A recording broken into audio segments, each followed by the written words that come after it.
Hi, I want to show you something interesting with oscilloscope probes, but before we get to that, we're going to have a look at multi-layer ceramic capacitors, MLCCs. You've seen these before, they come in all shapes and sizes. I've got rather large ones here for a reason today. I've actually done quite a few videos, I'll link them in, on multi-layer ceramic capacitors and what's called the piezoelectric effect with these capacitors, where if you vibrate your board, like if you've got a capacitor in a physical product on a rigid PCB and it's vibrating, then that can actually generate a voltage across the capacitor. It's actually used as a piezoelectric microphone, basically, and this is a very well-known phenomenon. And I've also done videos on where the MLCCs, they can actually crack internally and they can fail open circuit or short circuit, and you've seen the magic smoke escape in previous videos, so I'll link those in if you haven't seen them. Now, the piezoelectric effect of ceramic capacitors actually works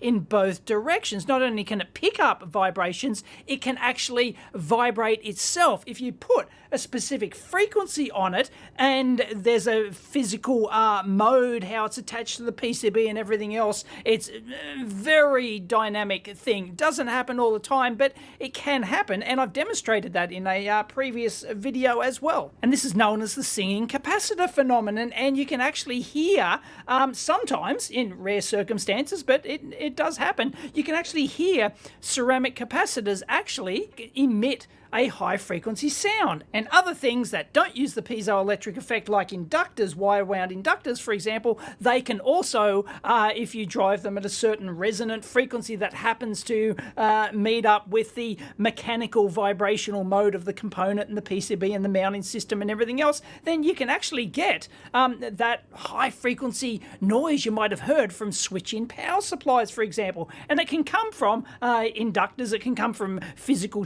laminated transformers as well. So we're going to look at multi-layer ceramic capacitors today, but we're also going to take a look at this bad boy, which I will do a dedicated video on. Look at this. Thank you very much, Crysound, for sending this in. I'll link in, they've got a Kickstarter for this. This is an acoustic imaging camera. So it's got a little optical camera, but it's also got an array of microphones, and it can pick up sounds from 2 kilohertz to 65 kilohertz and then map it over the actual image. And I'm actually driving a bunch of ceramic capacitors in parallel because I was trying to find capacitors that would actually do this. And oh, no, Murphy's Law wasn't that good, but I'm going to be able to show you something today, which is really cool. So I'm driving that at 11.1 kilohertz, 20 volts peak to peak. And if we put the acoustic imaging camera on there and I shut the hell up, this is our frequency spectrum here.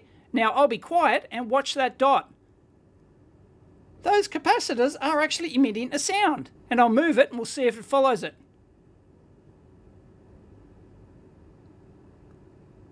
It does. It's not massively accurate in terms of positional, but it works. You can see that those capacitors are singing. And you can see there's various spikes in the frequency window there. We can change our frequency window. So I've got it on a tripod now, and you can see it. It's identified that middle capacitor there as emitting that sound. And if we move it, you can see it does a reasonable job of tracking that.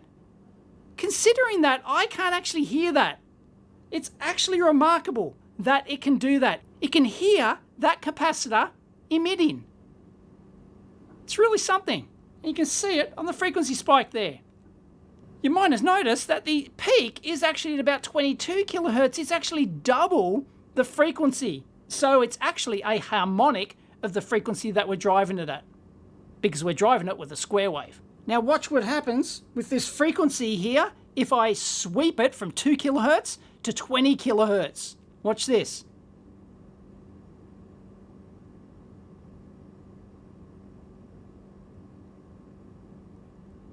The spot's going to jump around. You'll notice those peaks are sweeping. That was a 30-second time period. I'll lower that. Okay, I've now got a 10-second sweep. Look at that. Cool, huh?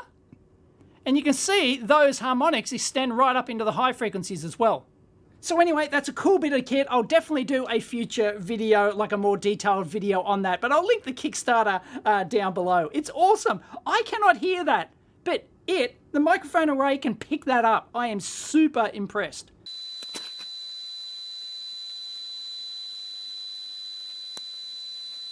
So that's really cool, but what I wanted to show you today is that you can use a ×10 oscilloscope probe. This one's a switchable 1x1x10 like this. Oops.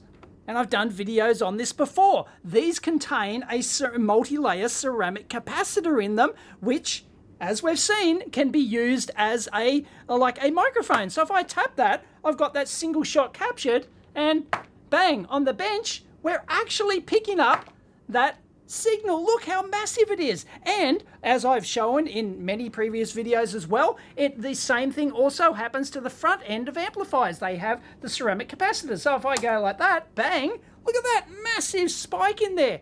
All oscilloscopes are susceptible to it. So you can actually use your ×10 oscilloscope probe as a poor man's acoustic imager, so to speak. It doesn't do a full image, but like a spot checker. And we're going to actually put this on here, and we're going to have a look at trying to pick up the vibration signal coming from that ceramic capacitor. Let's give it a go. But of course, we want to shield it because, well, we're just picking up, right? We're just picking up that, 11.1 kilohertz signal there. So I've got my trusty little shorting plug here, which will allow us to, boom, short that out, hopefully, if it makes bloody contact.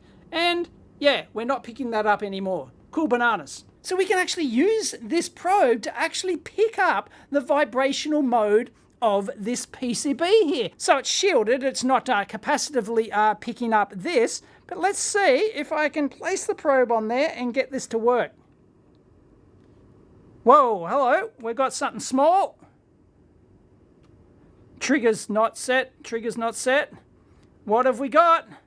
We've got, look at that, it's picking it up at 11 kilohertz, 11.1 kilohertz, exactly what we've got set over here. And that's picking up the vibrational component of that, not just the capacitor, but the entire structure of the PCB it's mounted on. And I experimented with quite a few different ones here, and it was hard to actually get a good one, bloody Murphy's Law. But isn't that cool? You can actually use your oscilloscope probe as like a poor man's vibrational probe. And if we change frequency, we can see that, well, I'm lowering that, and you can see that that is going to actually change based on the frequency. Isn't that cool?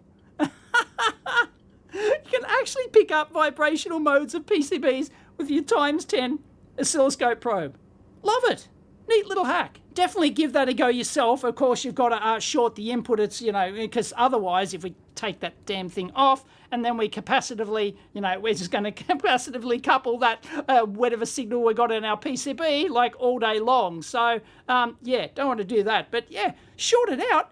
Bob's your uncle. So I hope you like that little tip. Definitely give it a try with your own ×10 oscilloscope probe, especially on like switch mode power supplies and stuff like that. Take safety into account, of course. Don't go just touching stuff, especially if it's mains, switch mode power supply. So have a probe around. I'm here all week because it's a probe, except you're not electrically probing it, you're mechanically probing it. How cool was that? Anyway, if you liked that little tip and found it useful, give it a big thumbs up. As always, discuss down below. Catch you next time.